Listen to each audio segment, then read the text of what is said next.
മിശിഹായിൽ പ്രിയമുള്ള സഹോദരി സഹോദരന്മാരെ, പ്രിയമക്കളെ, ഇന്നേ ദിവസം വിശുദ്ധ മത്തായി അറിയിച്ച നമ്മുടെ കർത്താവ് മിശിഹായുടെ പരിശുദ്ധ സുവിശേഷം 5-ാം അധ്യായം 45-ാമത്തെ വാക്യം. Saint Matthew's gospel chapter 5 verse 45. അവിടുന്ന് ശിഷ്ടരുടെയും ദുഷ്ടരുടെയും മേൽ സൂര്യനെ ഉദിപ്പിക്കുകയും നീതിമാന്മാരുടെയും നീതിരഹിതരുടെയും മേൽ മഴ പെയ്യിക്കുകയും ചെയ്യുന്നു. അതെ, ദൈവം എല്ലാവരുടെയും മേൽ കൃപ വർഷിക്കുന്നുണ്ട് എന്ന ചിന്തയാണല്ലോ ഈ വചനത്തിലൂടെ നമുക്ക് ലഭിക്കുക.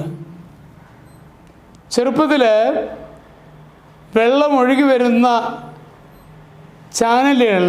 ചാണകളിൽ കരിയില അടിഞ്ഞു കിടന്ന് വെള്ളം തടഞ്ഞു നിർത്തപ്പെടുമ്പോൾ ആ വെള്ളം നമ്മൾ ഉദ്ദേശിക്കാത്ത വഴികളിലൂടെ കിടന്ന് ഒഴുകിപ്പോകുന്നതായിട്ട് കാണാനിടയായിട്ടുണ്ട്.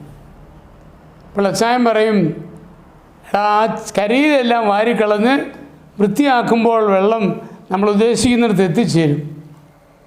അങ്ങനെ ചെയ്തു കഴിയുമ്പോൾ ഭംഗിയായിട്ട് വെള്ളം ഒഴുകി നമ്മൾ ലക്ഷ്യസ്ഥാനത്ത് വെള്ളം എത്തിക്കുവാൻ നമുക്ക് സാധിക്കുകയും ചെയ്യും. ഈ ഒരു ചിന്ത നമ്മുടെ ആത്മീയ ജീവിതത്തിൽ വളരെയേറെ ആവശ്യമാണ്. ദൈവം കൃപ നമുക്കെല്ലാവർക്കും ചൊരിയുന്നുണ്ട്. പക്ഷേ പലപ്പോഴും അവിടെ ചില കരിയിലകൾ, ചില വൃത്തികേടുകളൊക്കെ കുമിഞ്ഞുകൂടി അതിനെ തടയുകയാണ്. പ്രിയപ്പെട്ടവരെ, അച്ഛൻ പറഞ്ഞു വരുന്നത് മറ്റൊന്നുമല്ല, എല്ലാവർക്കും വിശുദ്ധ കുർബാന, വിശുദ്ധ കുമ്പസാരം, പരിശുദ്ധ കുർബാനയുടെ ആശീർവാദം എല്ലാം ലഭിക്കുന്നുണ്ട്.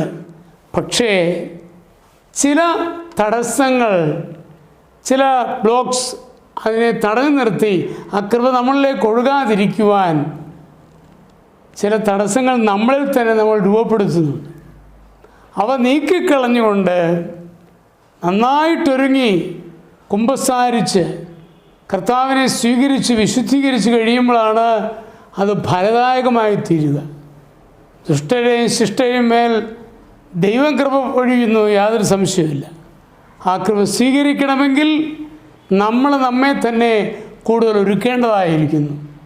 അതിന് തടസ്സങ്ങളുണ്ടോ എന്ന് ആത്മശോധന ചെയ്യാൻ, അത് പരിശോധിച്ച് അറിഞ്ഞ് നമ്മളെ വിശുദ്ധീകരിക്കുവാൻ നമുക്ക് ഏവർക്കും കഴിയട്ടെ.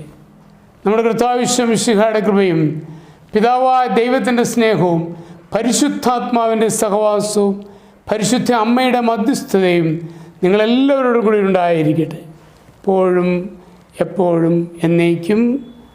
ആമേൻ.